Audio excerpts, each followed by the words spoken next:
Hello, I'm Liza Holland. I'm a member of the Nonpartisan League of Women Voters of Lexington, and I'll be serving as moderator for this forum for the candidates for State Representative District 73 in the Democratic Party. As the Republican candidate is unopposed, we will not be having a Republican primary forum.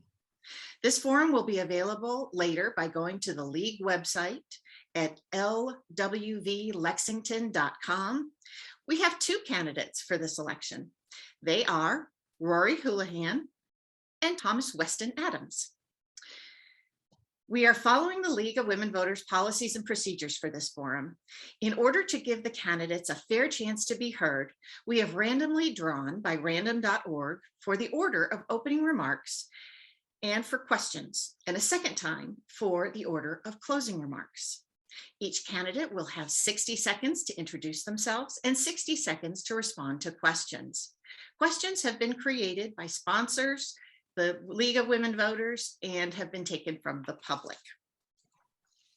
Finally, we will give each candidate 60 seconds for closing remarks, and we will use the second drawing for the order of closing.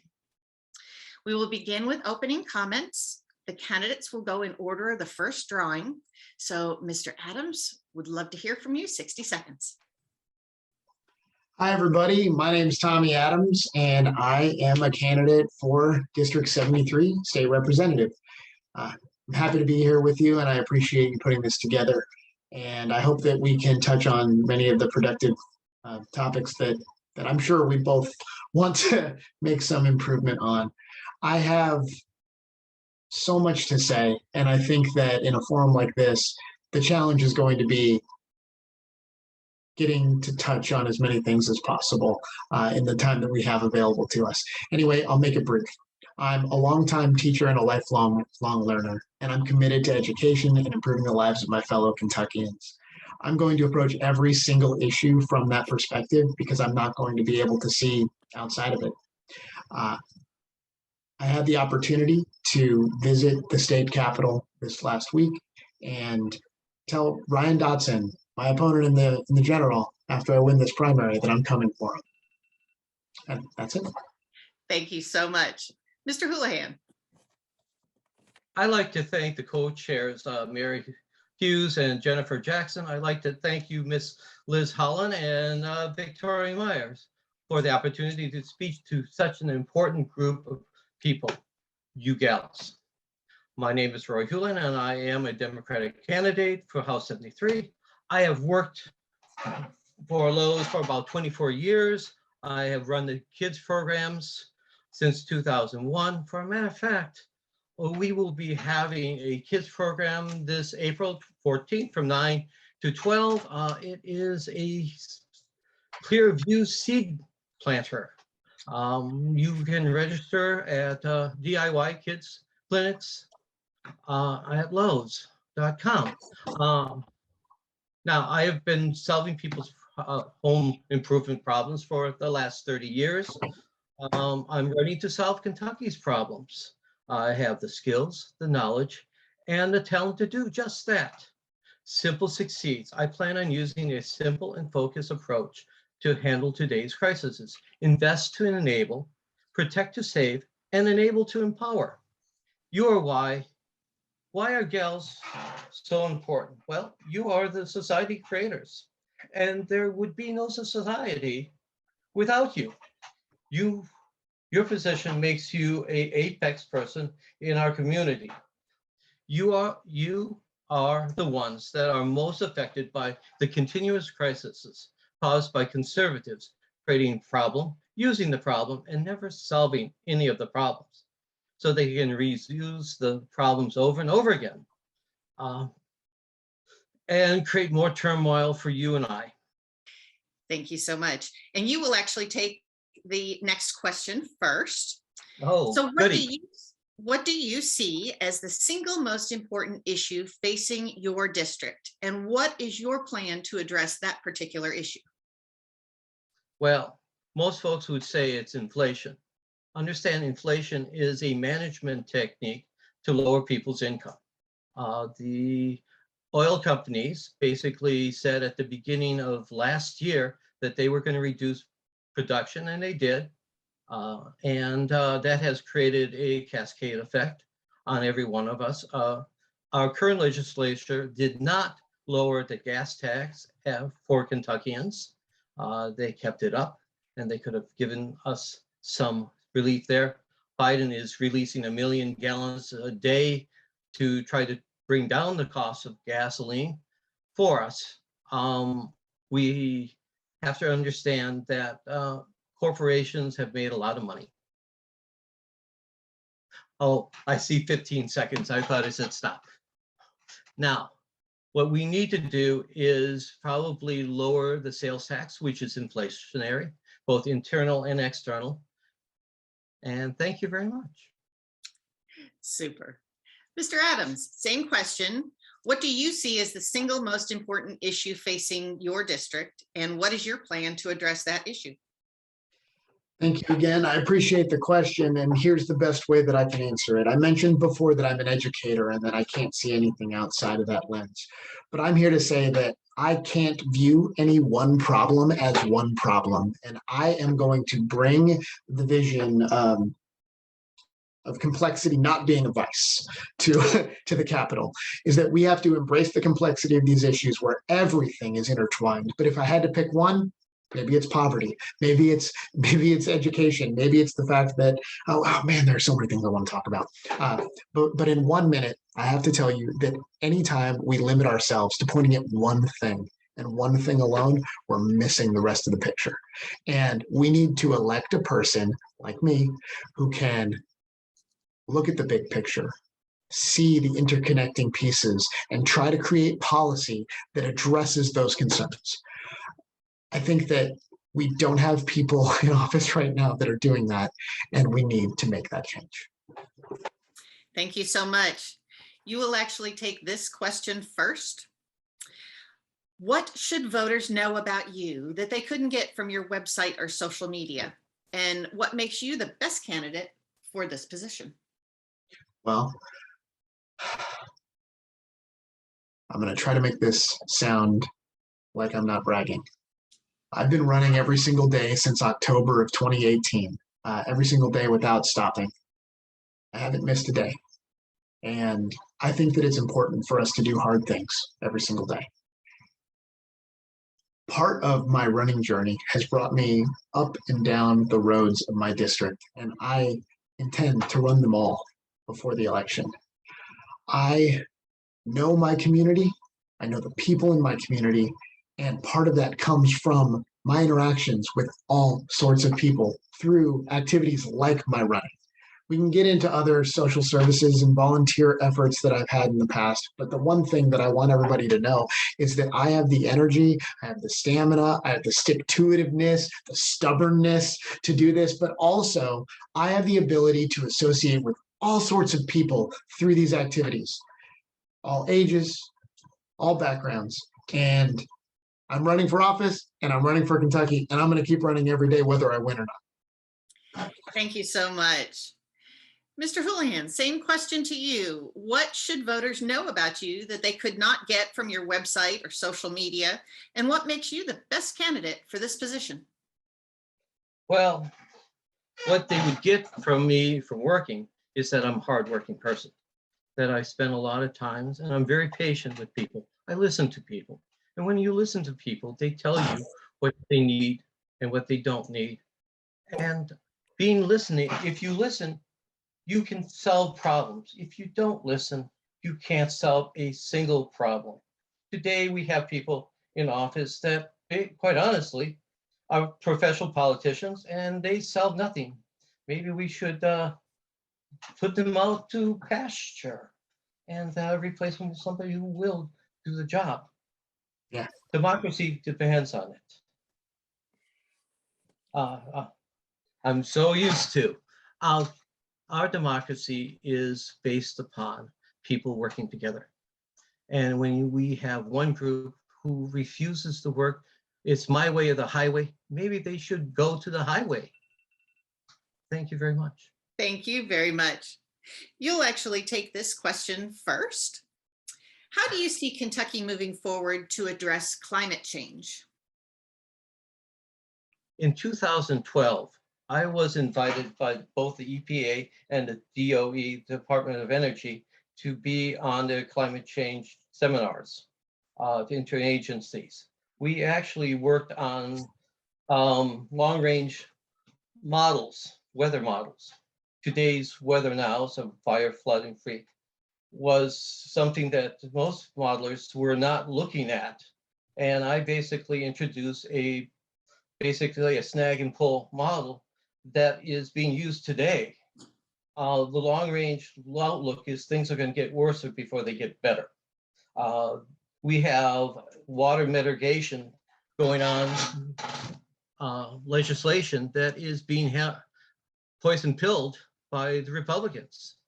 And understand, anything that stops water mitigation means more flooding, well, Clark County is, Winchester is a bowl, the downtown. So expect more flooding in Winchester. Thank you so much. Could I hear the question again before I? Yes, certainly. How do you see Kentucky moving forward to address climate change? I have a sticker on my computer right here. It's from Kentucky for Kentucky, and it says Kentucky is the future. And I believe it. I only believe that we're going to get there, though, if we work together. And if we're talking about climate change, we have to, in Kentucky particularly, realize that as we transition to renewable resources, we can't forget the Kentuckians who have long toiled in the industry that we are attempting to move beyond. And so I think that this presents a whole set of problems and potential exciting solutions that we need to address. But this goes back to the last thing that I talked about, which is if we are struggling with poverty, then we don't get to think about the bigger issues. We have to take care of our basic needs first.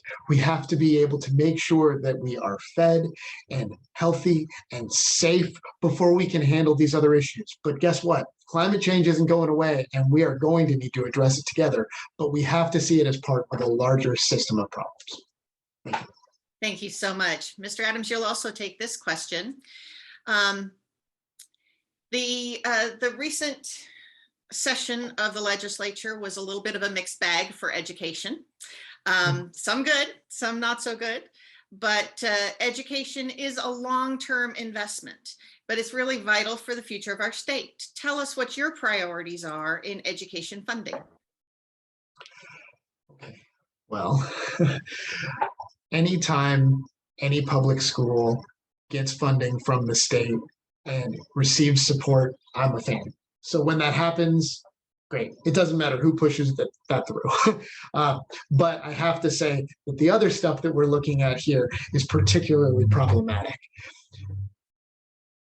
Schools should be cathedrals. Schools should be the things that we support because it's the silver bullet. But we have never really given them the push that they need for success. And so we need to give them support, and not just here and there, and not just in an election year or in one part of the term or on one issue, but we need a broad, comprehensive approach that supports education from the bottom up. And we can't just plug the holes along the way. So I, as a teacher, will address this problem as a teacher, as an educator, and as someone who has been connected to schools for my entire life. I value them, I respect them, and I'll bring the people in who have worked on these problems, who have toiled in this industry, to bring in their perspective to solve this problem moving forward, because we need the perspective of educators. I'll stop. Sorry. Thank you so much.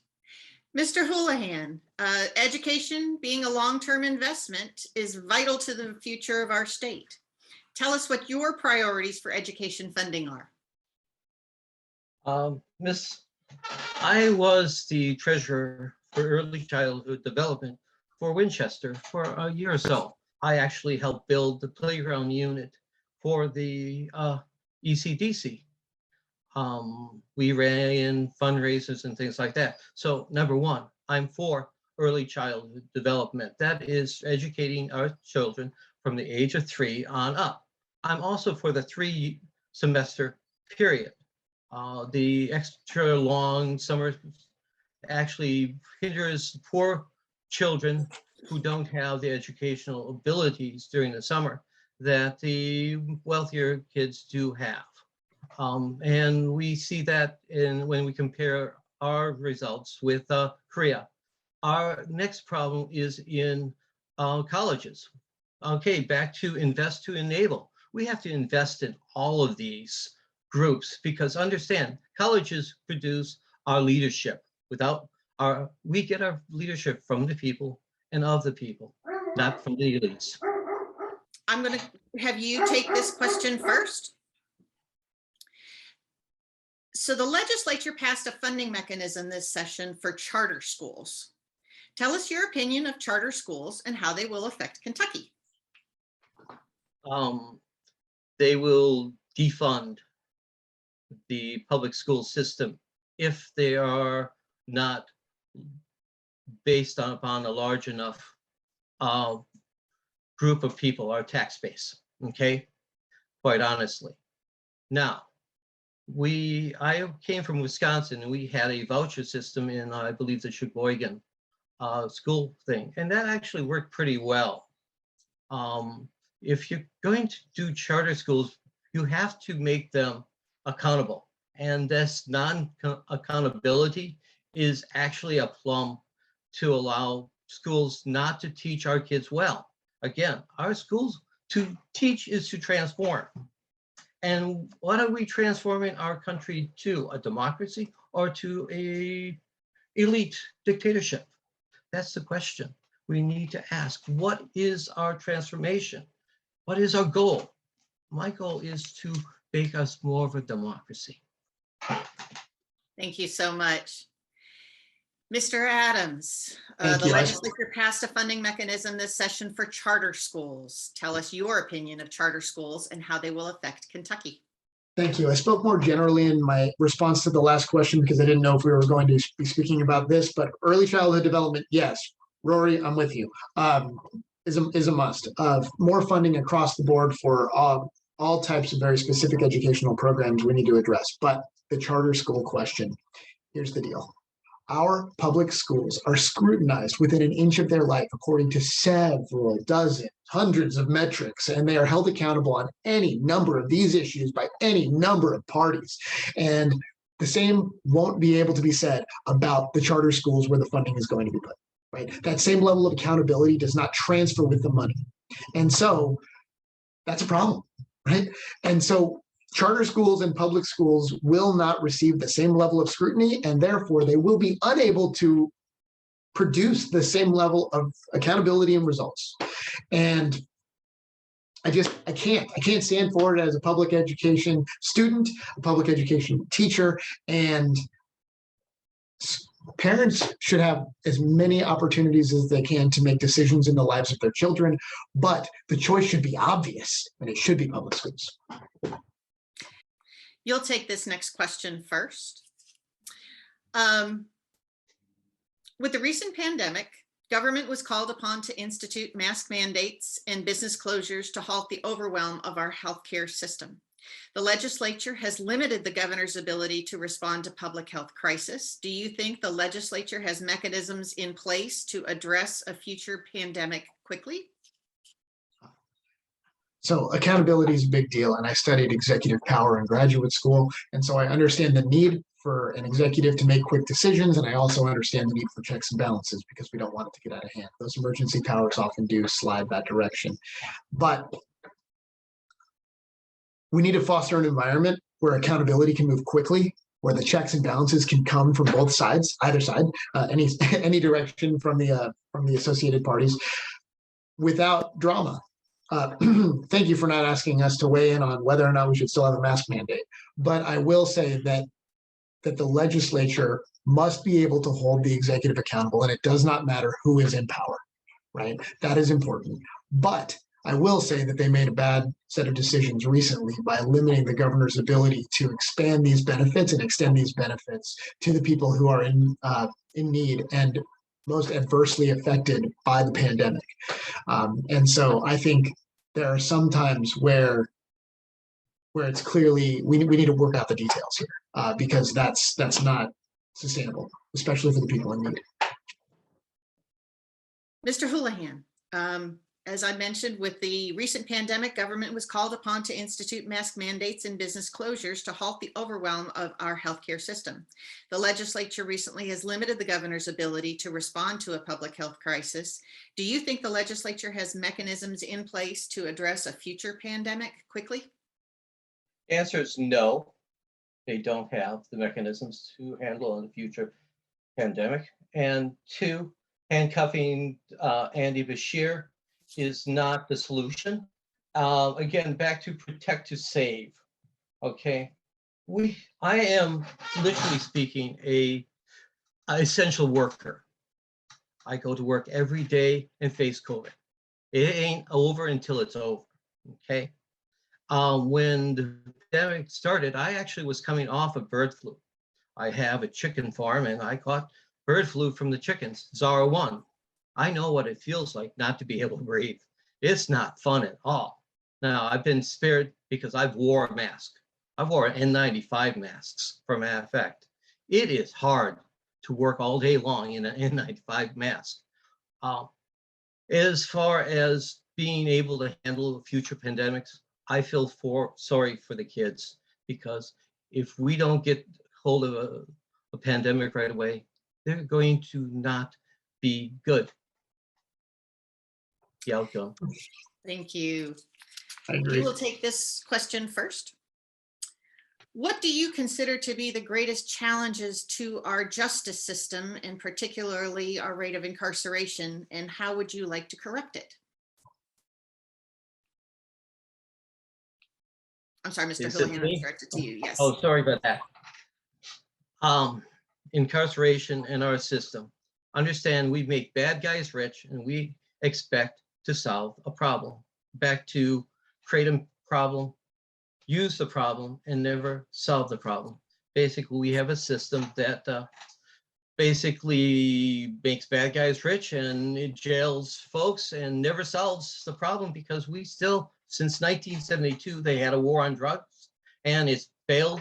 It failed in the 1920s and it'll continue to fail. And all it's doing is making poverty, and weakening our system of government and weakening our society and our communities. And women are the ones who are basically going to be hurt the most, because they're mothers. And you don't deserve to have a system in that does no good. I've seen so many women sacrifice, make commitments, and show great courage in this war against us. Thank you. Mr. Adams, what do you consider the greatest challenges to our justice system, particularly as it relates to incarceration, and how would you like to correct it? The complicated interrelationship between poverty and incarceration is just, it's something that I will work to address. I think that they are going to be addressed through that interrelated policy proposal stuff that I was talking about earlier, where we address things like affordable housing in order to address an adjacent problem like this. But here's the challenge. A radical rethinking of how we address crime needs to happen. We need people that are willing to have those conversations elected to office. We need to stop punishing people who need our support in order to live productive lives. Rory, I saw you post the same thing that I did. I am my brother's keeper. I am my sister's keeper. I believe it. And I believe that we are here to lift up our fellow Kentuckians rather than put them into jail or prison. There was a vigil in Louisville for the 5 individuals who died in recent months in police custody. And so a radical rethinking might not even be taking it far enough. Thank you so much. And this will be our final question for this forum. And Mr. Adams, you'll take it first. Kentucky consistently ranks in the highest, as one of the highest states for poverty. How do you propose that Kentucky address this challenge? Okay, well, here it is. it's not just poverty across the board, it's targeted, it's specific poverty. I'm speaking here to legal women voters, and single mothers in Kentucky are seeing astronomically high rates of poverty, and that's where we can target specific policies to address this set of problems.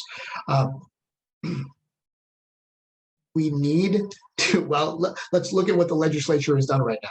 They have gutted unemployment insurance, and they have made it more difficult for individuals to seek the help of the state when they deserve it.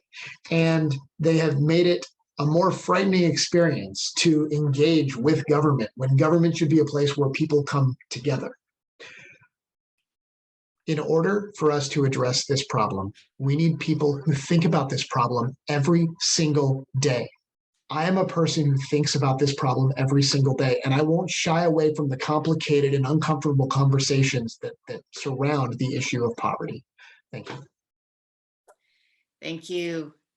And Mr. Houlihan, Kentucky consistently ranks in the highest states for poverty. How do you propose Kentucky address this challenge? Folks, we'll never solve poverty as long as we have right to work laws, because right to work laws basically is a wage suppression tactic used against every working person. Every working person has an income line. Thanks to right to work laws, we have a frown income line. That is, the longer you work, the poorer you actually become because of inflation. Okay?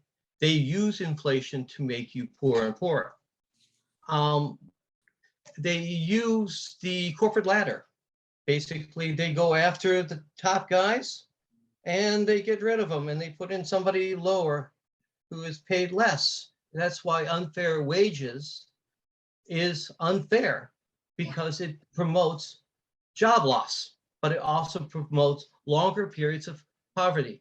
It takes an average worker to be at work for 19.5 years. That's basically their kids growing up, period, before they're out of poverty. Over half of our kids, half of our working folk make $34,000 or less. Well, that's the poverty top to the bottom. Half of us aren't ever going to be better off. Thank you so much for your response. At this point, we are going to move towards our closing remarks, and we will use the second randomized drawing for the order of closing comments. And that will be Mr. Houlihan, 60 seconds. Simple succeeds while the complex fails. I'd like to thank Mr. Tom and all of you that joined and participated in today's Zoom forum, and doing more with Mr. Tom in the future. For the opportunity to speak to such important, pivotal group of folks, you gals, is truly an honor. Simple succeeds. I plan on using a simple and focused approach to handle today's crisis. Invest to enable, protect to save, and enable to empower. That which is focused can bring great force. Invest, protect, and enable strategy is simple to execute, focused on what is important for you gals and regular folks like you and me. The secret of democracy is its ability to empower regular folks and amplify the good that we do. I have a vision. I can see our children living in a bright new world, a stable world of peaceful folks going about their daily business. Thank you. Thank you so very much. And now, Mr. Adams, your closing remarks, 60 seconds. Thank you. To add on to my last response before I begin, raise minimum wage, decrease the wage gap, and what Rory said with the right to work laws, supporting unions, all of these things can address poverty, but they can't do it alone. For my concluding statement, my name is Tommy Adams, and I am committed to building a Kentucky for every Kentuckian. And what that means is that I believe that government should be a place where people come together and where nobody gets left behind. The legislation that's been passed by these legislators this session, it's actively hurting our fellow Kentuckians. It's actively hurting Kentucky. Rory, I haven't met a single person that doesn't like you. And I would love to work with you moving forward to improve Kentucky. And I know that I can't say the same thing for the guy that we'd be facing in November. We can build a Kentucky that doesn't exclude Kentuckians. We can build a Kentucky that looks to solve issues of poverty and to value education and to value each other. Thank you. Thank you so very much. And I really want to thank both of our candidates for participating today. If you are interested in league membership, please check us out at lwvlexington.com and be sure to vote in the primary. Look for additional information from the candidates as well as information including COVID-19 changes on vote411.org. And thank you so very much for joining us today.